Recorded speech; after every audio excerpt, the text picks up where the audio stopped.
In 2016, hackers pulled off a heist so bold it rewrote the rules of crime. $81 million vanished from Bangladesh Bank in hours. How? They didn't storm the vault with guns. They cracked the system with code. What's the one flaw that let them outsmart a global financial giant? And how can you avoid it in your own life? Picture this. February 4th, 2016, Dhaka, Bangladesh. The city hums with its usual chaos, street vendors haggling, rickshaws weaving through traffic, the air thick with humidity. Inside the sleek, modern offices of Bangladesh Bank, the nation's central financial hub, clerks shuffle papers and sip tea, unaware that a digital bomb is ticking. Across the globe, in dimly lit rooms from Manila to New York, a shadowy crew of hackers. Masterminds with no faces, tap away at keyboards, their fingers dancing over lines of code. They're not just stealing money. They're rewriting the playbook of high-stakes deception. In a single night, they siphon $81 million through SWIFT, the secure messaging system banks trust like gospel. It's Money Heist meets The Matrix, a cyber twist on system-defying brilliance that leaves the world scrambling. Why was Bangladesh Bank such an easy mark? Simple. Lax weekend security and outdated protocols left the door ajar, perfect for a crew that knew how to exploit trust and timing. These weren't amateurs fumbling in the dark. They were calculated architects of chaos, turning a bank's routine into their weapon. By the time alarms blared, the money was already halfway across the planet, funneled through casinos and fake accounts. The heist allure isn't just the cash, it's the mind behind it. A phantom who saw the cracks in a fortress and pried them wide open. Here's where the Mastermind Files true crime steps in. We're not here to gawk at the loot. We're here to decode the psychology, the strategies, the moves that made this crew untouchable until they weren't. New to the Mastermind Files true crime? We don't just tell crime stories. We decode the psychology behind them. Hit subscribe, turn on notifications, and join us as we unravel the minds of masterminds. Today, we're diving into the Bangladesh bank hack, a caper so slick, it's a masterclass in outsmarting the world. You'll learn to spot the flaw that topples empires. And that's just the start. The hook here is simple. This isn't your average robbery. No masks, no guns, just a laptop and a mind sharp enough to cut through steel. These hackers didn't break into a bank. They broke the system itself, exploiting SWIFT codes like a skeleton key. They turned a trusted network into their personal ATM, moving millions with a few keystrokes. It's a psychological game, knowing who to trust when to strike and how to vanish. The mastermind's brilliance lies in their invisibility, their ability to bend perception and wield misdirection like a blade. Take their timing. They hit over a weekend when staff were off, knowing the bank's skeleton crew wouldn't catch the transfers until Monday. Or their prep. Forging credentials so flawless the Federal Reserve Bank of New York greenlit the cash flow without a blink. This wasn't luck, it was strategy, honed to a razor's edge. They played on human nature, overworked clerks, routine complacency, turning a bank's trust in its own systems into a fatal blind spot. But here's the tease. Beneath the slick execution lies a deeper layer. Was this a lone genius or a syndicate pulling strings? How did they almost grab $1 billion, 10 times what they got, only to slip up on a typo? Stick with us as we peel back the moves, the motives, and the one mistake that could have kept them in the shadows. This is the Mastermind Files true crime, and we're just getting started. The mastermind, or masterminds, behind the Bangladesh bank hack didn't start as digital phantoms. Their cunning took root long before that fateful weekend in 2016, born from a mix of desperation, brilliance, and a world shifting online. We don't know their names, their faces, or even their exact origins. Some point to North Korea's Lazarus Group, others to a rogue collective, but we can trace the spark. This wasn't their first dance. It was their magnum opus, built on years of smaller scores and sharper skills. Imagine a young coder, maybe in a cramped apartment in Pyongyang or a Manila backroom, eyes locked on a flickering screen. The internet's rise in the early 2000s opened a new frontier. Banks weren't just buildings anymore. They were networks ripe for the picking. Our mastermind cut their teeth on phishing scams, skimming credit cards, probing firewalls. Each success fed their ambition. Each failure sharpened their edge. By 2016, they weren't just hackers. They were strategists fluent in the language of systems and the psychology of those who ran them. The initial scheme kicked off months earlier, a quiet power grab that set the stage. They didn't rush in, they infiltrated. Step 1. Compromise Bangladesh Bank's internal network. How? A spear phishing email, tailored and irresistible, slipped past defenses in mid-2015. Maybe it was a fake job offer or a vendor invoice, something mundane enough to dodge suspicion. Once inside, they planted malware, a digital sleeper agent, giving them eyes on every keystroke, every login. For weeks, they watched, learning the bank's rhythms, who approved transfers when systems updated, where the weak spots hid. Their brilliance shone in the details. They didn't just steal passwords. They studied Swift, the global messaging system tying banks together. Swift isn't a vault. It's a handshake, a way for banks to say, move this money, it's legit. The mastermind reverse engineered that trust, crafting 35 fraudulent transfer orders, each one a perfect mimic of the real thing. They rehearsed the charm of legitimacy, forging credentials so seamless the New York Fed didn't flinch. It was a psychological heist as much as a technical one, exploiting the assumption that code doesn't lie.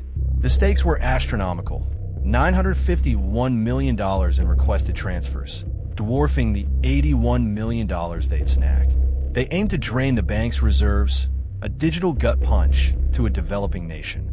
Early moves were surgical, test transfers of a few $1,000s to accounts in Sri Lanka and the Philippines, probing for cracks. When no alarms rang, they knew they had it. The plan took shape, hit hard, hit fast, and vanish. Weekend timing was their ace. Banks in Dhaka and New York would be half-staffed, responses sluggish. They'd be gone before anyone blinked. The air crackled with tension as February 4th approached. They'd build a machine of misdirection. Fake accounts, shell companies, a laundering web stretching from Manila casinos to who knows where. Every move was calculated, every risk weighed. But something bigger loomed. A play so audacious it could either crown them legends or unravel everything. What was it? Hang tight. The game's about to escalate. The scheme didn't just launch, it exploded. By February 4th, 2016, the mastermind's plan went from stealth to full throttle, a digital heist scaled to jaw-dropping heights. They weren't content with petty theft. They aimed to bleed Bangladesh Bank dry, pushing their 35 Swift orders into motion. This was the second plot point, expansion from quiet infiltration to a global money grab, a move so bold it screamed confidence or hubris. Their psychological tactics were surgical. They didn't just hack code, they hacked trust. Each transfer order mimicked the bank's own language, precise codes, flawless formatting, tricking the New York Fed into releasing funds. They leaned on authority bias. If it looks official, it must be legit. In Manila, they prepped Resol Commercial Banking Corporation, RCBC, with dormant accounts, open under fake names like William Go and Enrique Vergara. A whispered deal with a casino insider ensured the cash would vanish into untraceable chips. It was a shell game on steroids. Misdirection layered on misdirection. Risks piled up, but they balanced them like tightrope walkers. Timing was everything. 8:36 p.m. Dhaka time, just as Friday faded into a long weekend. Bangladesh Bank's printers, meant to flag swift confirmations, were offline, sabotaged by their malware. The Fed processed 5 transfers, $101 million flowing out before anyone stirred. They'd gambled on chaos, knowing delays in coordination between Dhaka, New York, and Manila would buy them hours. It worked. By Saturday, $81 million was theirs, laundered through Philippine casinos faster than regulators could blink. Here's a takeaway straight from their playbook. Leverage authority to bend perception. They didn't force their way in. They dressed as the system itself, using its own weight against it. In life, this translates. Whether negotiating a deal or reading a room, Cloak yourself in confidence and familiarity, and people assume you belong. It's not about lying. It's about knowing what others expect to see. Tension spiked as the heist unfolded. The remaining $850 million in transfers, blocked by a fluke, a typo, and Foundation flagged Jupiter Street accounts in Sri Lanka, halting the rest. Was it sloppy, or a decoy to throw off pursuit? Either way, alarms finally sounded Monday morning in Dhaka. Clerks stared at empty accounts, panic spreading like wildfire. The mastermind had outsmarted the world, but a shadow loomed. Something, or someone, was about to turn the tide. That tide turned fast. By Monday, February 8th, 2016, Bangladesh Bank woke to a nightmare. $81 million gone, $20 million more stuck in Sri Lanka, and $1 billion heist cut short by a single misspelling. The twist hit like a gut punch. The mastermind's near-perfect plan cracked under its own ambition. A trusted layer of their scheme, the Jupiter Street accounts, became the snag that unraveled their billion-dollar dream. The psychological fallout was instant. In Dhaka, officials scrambled, their trust in SWIFT shattered. In Manila, RCBC staff faced grilling as $81 million swirled through their books, some suspecting an inside job. The mastermind, wherever they hid, didn't flinch, they pivoted. Sri Lanka's $20 million was clawed back, but the Philippine haul vanished into casino chaos, untouchable by law. This wasn't panic. It was recalibration, a mind bending under pressure but refusing to break. Picture the scene. A Manila casino, neon lights flickering, chips clacking as millions dissolve into smoke. Or a dark room elsewhere, screens glowing with transfer logs, the mastermind watching their empire teeter. They'd built a house of cards, brilliant, sprawling, fragile. That typo wasn't just a mistake. It was a spotlight, exposing their reach to investigators. The Fed tightened SWIFT protocols, banks worldwide froze up, and the hunters closed in. The pressure mounted, a vice grip of their own making. They'd outsmarted systems, but could they outrun the fallout? To our loyal subscribers, thanks for decoding these masterminds with us on the Mastermind Files True Crime. Keep those comments coming. We love hearing your theories. And if you're new here, hit that like button and subscribe for more. The story's darkening. Did they have an ace left? Or was the game already up? The aftermath was a pressure cooker. Post-twist, the mastermind faced a third plot point: escalation to desperation. By mid-February 2016, Bangladesh Bank's cries echoed globally. $81 million lost, a nation's reserves gutted. The hunters, FBI, Interpol, Bangladeshi CD, circled, tracing digital breadcrumbs from Dhaka to Manila. The mastermind didn't fold. They doubled down, betting on their laundering web to hold. New obstacles loomed. Philippine authorities froze RCBC accounts, but the cash was already cashed out. $50 million plus funneled through junket operators like Kim Wong, a casino heavyweight. The mastermind's gambles grew bolder. Misdirection via fake identities, dead-end trails, even whispers of bribed insiders. Their mental strain showed, not in mistakes, but in the sheer audacity to keep moving. They outsmarted pursuers by staying faceless, their psyche a steel trap of focus and paranoia. Here's a lesson: control the chaos you create. They didn't just steal, they orchestrated confusion, overloading systems with transfers, scattering funds across borders. In life, this is risk assessment. Know your exit before you leap, whether it's a career move or a tough talk. They thrive by anticipating the chase, not fleeing it. The stakes soared. By March, RCBC's branch manager, Maya DeGuido, faced jail, claiming coercion by higher-ups. Was she a pawn or a player? The mastermind's web tangled tighter. North Korean ties surfaced.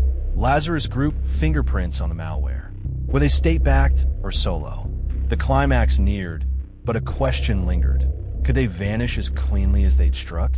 The climax hit like a storm. By spring 2016, the heist's fate teetered. Triumph or collapse? The mastermind scheme didn't fully crumble, but it didn't crown them either. The $81 million stayed lost, a ghost in Manila's casinos, while the billion-dollar grab slipped away. The final insight into their psyche chilled. They weren't driven by greed alone, but by mastery, proving they could bend a global system to their will. Their strategy peaked with adaptability. When the Typo tanked their haul, they didn't blink, just rerouted what they could. Casinos were their endgame, a black hole for cash no law could touch. But a fatal oversight lingered, underestimating the world's response. Swift patched up, banks armored up, and a Lazarus link tightened the noose. They'd outsmarted the heist, not the hunt. Takeaway: flexibility beats force. They pivoted mid-crisis, a skill for any challenge. Business pivots, relationship shifts. Adapt fast, and you'll outmaneuver the odds. The story closed unresolved. Some cash recovered, most gone. The mastermind shadow. Were they caught, or did they melt away? One question lingers. If power's this fragile, who's really in control? The Bangladesh bank hack's legacy isn't the $81 million. It's the blueprint it left. This wasn't just a heist. It was a wake-up call, exposing how thin the line is between trust and ruin in our digital age. The mastermind's rise rewrote banking security. Their fall, or fade, left us questioning control. Swift overhauled. Nations tightened cyber defenses, yet the Phantom's fate stays murky. A perfect enigma for the mastermind files' true crime. Their psychological imprint lingers, a mind that saw systems as puzzles, people as levers. They didn't just steal, they reshaped influence, proving one flaw, like lax oversight, can topple giants. For newcomers, the crime's resolution saw $15 million clawed back, RCBC fined, and suspects like DeGito jailed. But the mastermind? Vanished, maybe laughing from the shadows. If you've enjoyed decoding the strategy behind this criminal mind, subscribe to the Mastermind Files True Crime. We don't just tell crime stories, we decode the psychology behind them, daily at 5 p.m. Eastern Daylight Time. Hit subscribe, turn on notifications, and share your thoughts in the comments. Join us for more deep dives into the minds of masterminds.